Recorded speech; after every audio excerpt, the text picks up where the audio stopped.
Hi, back again on the videos. Let me give you some tips and bits for the trainings.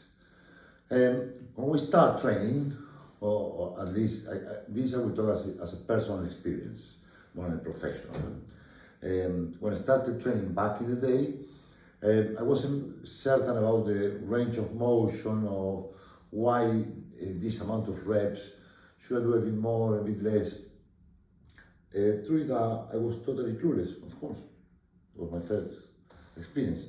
Then eventually I went through many schools. One of the low amount of reps, low amount of sets, there were high volume reps and sets.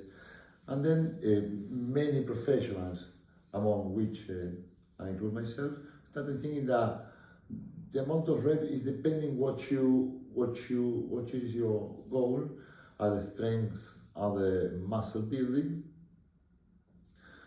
and being the second one our choice, at least for the time being, the amount of reps should be somewhere not less than 8 and don't go over 15.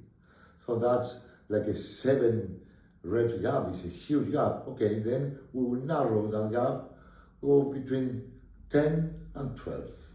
So that should be the range of reps that eventually will be working most of the time. If not all the time, but most of the time.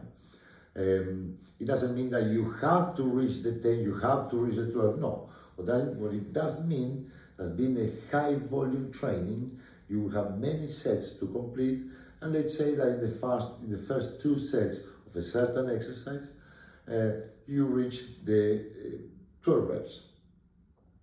On the 3rd set, however, you're gonna struggle a lot to reach the 12, and most likely you will go on failure almost at 11 or so.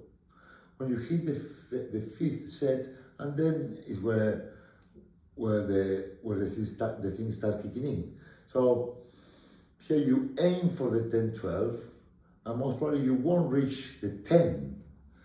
You will reach exhaustion before that, and that's the aim of the exercise, to create volume on resistance and eventually failure.